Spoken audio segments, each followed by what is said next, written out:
So in today's video, I have some critical news about the ISO 20022 migration, and we have a target date for it as well. It will be going live and they will be testing it this week. So let's have a look at what we have currently right now. You'll see over here it says that JP Morgan and Swift, and it's happening in November this month, the switch. So we have the Swift activation setting, and the Swift 2023 functionality can be activated via a central switch. The new functionality can be switched on and switched off in the application, allowing to view and test the functionality before the activation date in November 2023. And if you have a look in the next document, we will also see the target date, which has been mentioned a few times. It says over here regarding the elements for cross-border payments until at least November 2023, the target date. And we've also seen it here where it says that those banks that have done so are encouraged to request that their clients refrain from populating these elements until sometime after the target date, and populating these data elements before the target date could trigger data like being dropped and could result in payment delays or reconciliation issues for the creditor. And enhanced ISO elements should not be used for GBP cross-border payments until the target date. And the all-important update that you'll see over here, the Swift Standard Release Update 2023, will be going live on the 19th of November, which will be this Sunday, and it is only in 6 days. And you'll see over here all of this information that has been included, and then you have the Swift 2023 activation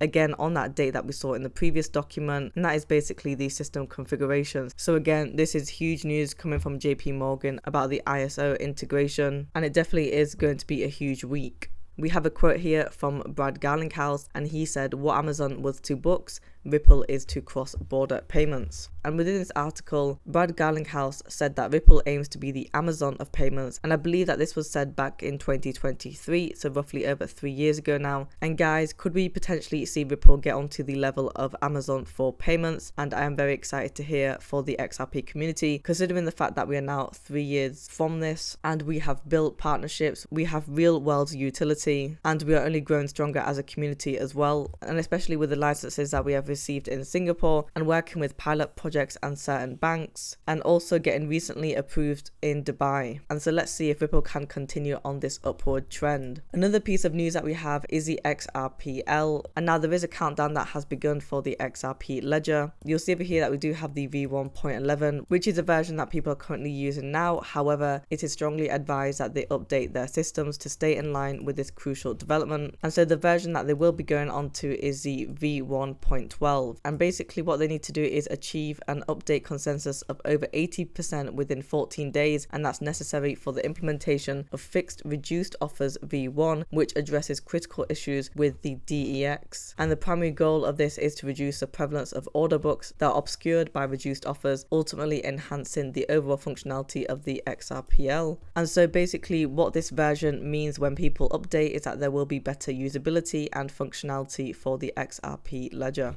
And so let's have a look at the current price action for today. We are currently trading at 65 cents. We are down by only 1.72% on the 1-day chart. You'll see over here that our volume has kicked back by around about 20%, and we are currently trading at 1 billion in volume. We were usually trading at around about 2 billion in volume, and our highest was roughly about 3 billion. So you'll see over here where we are trading at 67 cents to 68 cents. We were more in line with that 2 billion in volume. If you have a look at the 1-month chart, when we hit that all-time high of 73 cents, we were at 3 billion in volume. So currently we are down by 2 billion in the volume when we hit that all-time high. And you'll see over here for the past 7 days, we are currently down by 8.39%. Now XRP coin is still holding relatively strong. I will have to give credit to that. But you will see that it is struggling with that 66 cent level. Every time we manage to hit it, we do come back to the lows of the 64 cents or even 65 cents. And for the past couple of days now, we have basically been consolidating. In terms of where XRP coin could potentially go, I do think that we need to be hitting that 67 to 69 range before we can break out through that 70 cent range again. But despite XRP coin actually hitting that 72 cents just over a week ago now, I still think that this is somewhat a healthy pullback. We haven't retraced all the way back to the 55 cent level, so it still is pretty strong, and we are up by 35% on the 1-month chart. If XRP coin can still trade between the 64 cent to 66 cent level, I think that we can remain relatively strong. And I also think that we do need some more news about the settlement as well and what is currently going on, because everything is all up in the air, especially with the briefing schedule that we had where there wasn't as much clarity, and it seemed like as if the settlement is still going on because the SEC and Ripple have not yet reached a decision. But it is the start of the week, so let's monitor where XRP will be going. Guys, if you want daily XRP coin news, subscribe to the channel and like the video as well.